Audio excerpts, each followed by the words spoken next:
Okay.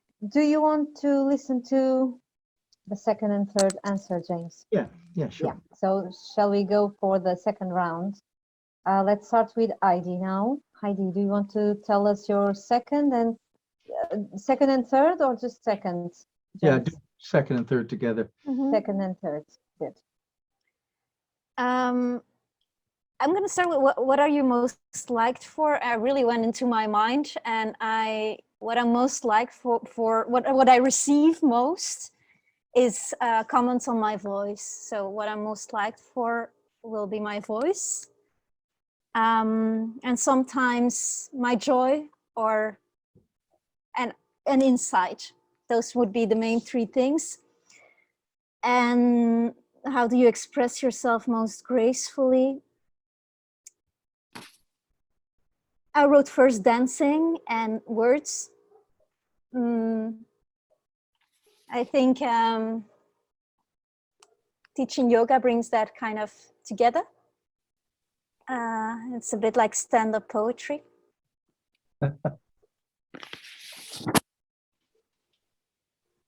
As we move and I say words. So how does that tie into my symbol? And it's interesting that I do avoid the marketplace in some ways, the physical expression of it. I go, but I sometimes avoid it as well. I cannot bring myself every week to go show myself on it.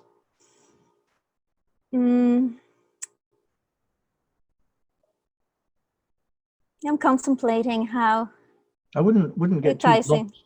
Don't get too lost in the image of the marketplace. The principle is fair exchange. It's fair exchange. You don't take advantage of another, and you don't let them take advantage of you. Okay, okay.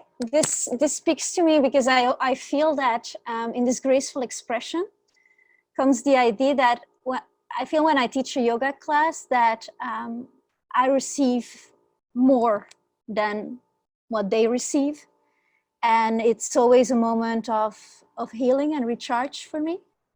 It doesn't take anything from me. It rather beautifies my day and my experience and makes me feel fulfilled. So I would say that's one of the reasons that you're well liked, that you show your appreciation for what you're gaining from your involvement with somebody else really clearly, which is probably quite natural for you. It's not easy to see that that's appreciated, but I would suspect that's part of it.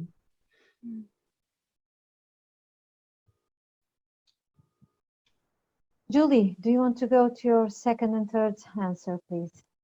Okay, so I put for my second answer, how do I express myself most gracefully? Well, singing definitely is my most graceful thing I do, showing kindness and interest and encouragement to people.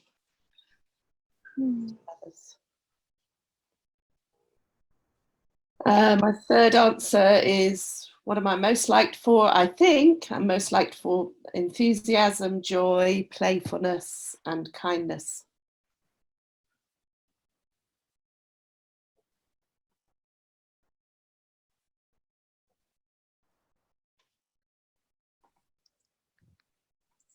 Can you tie that in with the man trimming palms in any way?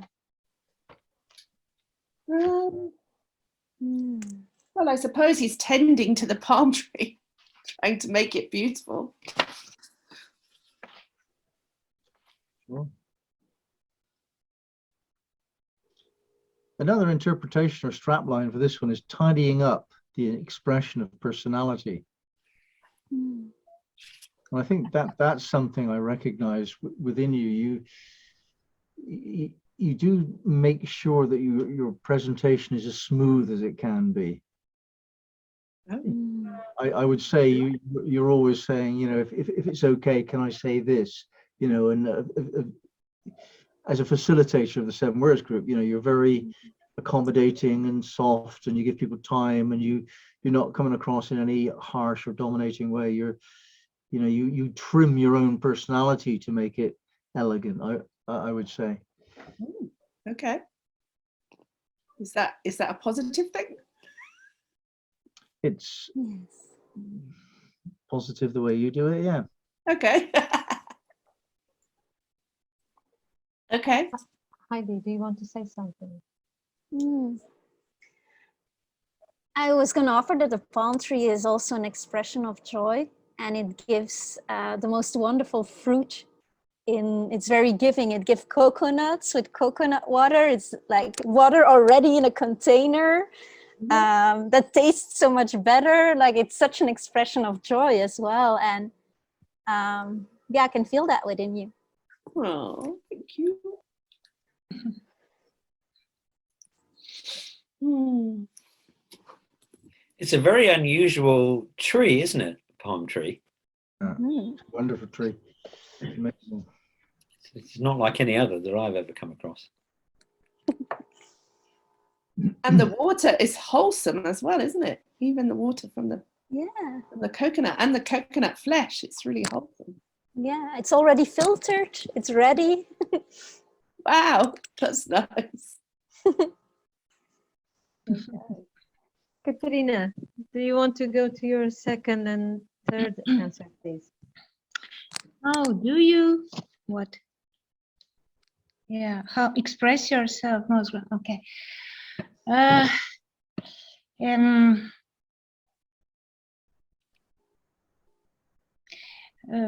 Sometimes I think it's better to write for me. Then it becomes more gracefully, for sure, because then I can always overcheck. Is it okay? Is it okay? And then it's great, quite gracefully, at least for my standards. But a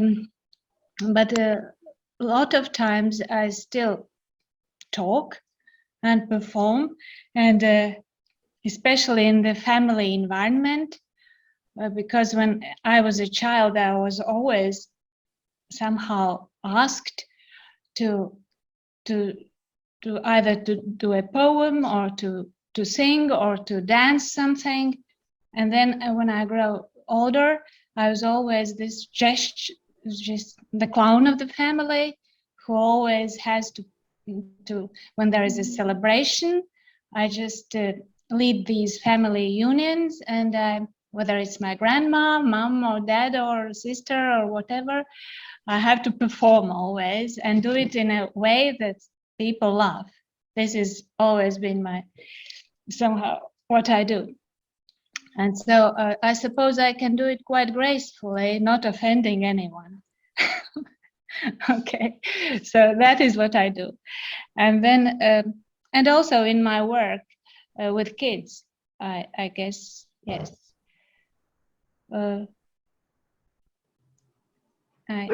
do it. And then what are you most liked for?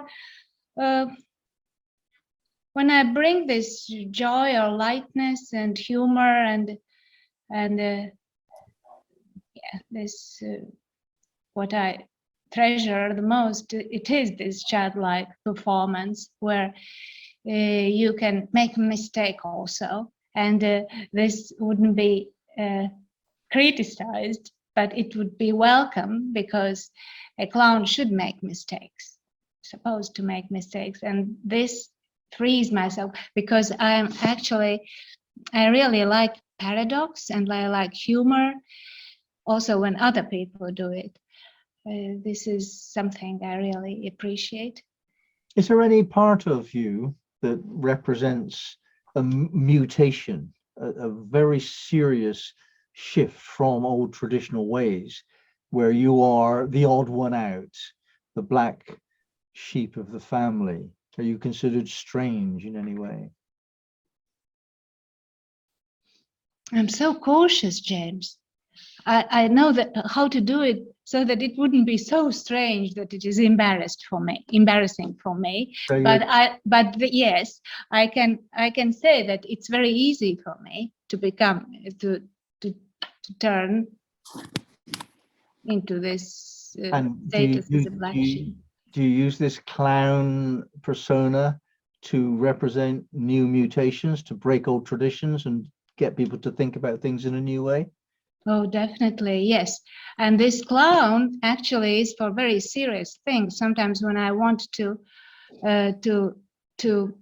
how to say, to convert a person to their to the soul issues, which can sometimes sound self-righteous when you are doing it seriously. So I choose to do it always in this way where it's fun, and it's even maybe it might look strange or you can laugh at it, but then later you might think. But I don't like it to do it in this in the way where you become this crusader, you know. And you have to do this or that.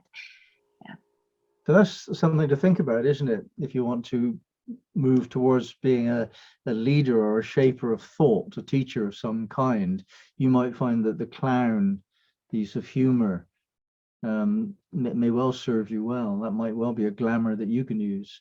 You seem well practiced in it from childhood. Yeah, I have always done it. And when I was, for instance, doing other things, like I was supposed to train as a sportsman, or sometimes 7 years I trained, but this success was not important for me.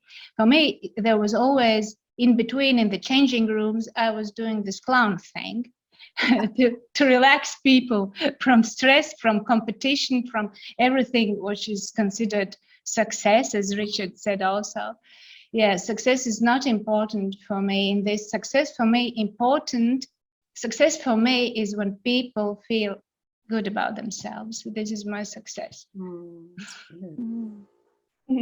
A great definition of success. Mm. I'm going to write it down. Thank you, Anna. And I was thinking when you were saying you're doing things in a funny way, but giving a serious message, I was thinking that it's a great way to do it, because when you're trying to get a message across, people can have barriers, whereas if you do it in a fun way, they don't even notice until later, like you said. Yeah, exactly.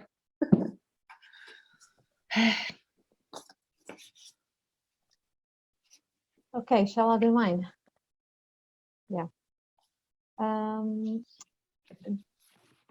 do you express yourself most gracefully? I give and I touch. I give hugs or something like that. I touch. And what are you most liked for? It's interesting because I have the word acceptance here and not in the first question, as James mentioned. So I'm most liked for being honest and acceptive of others. It's frequent that some friends, they look for me when they have issues to solve or something that's bothering them.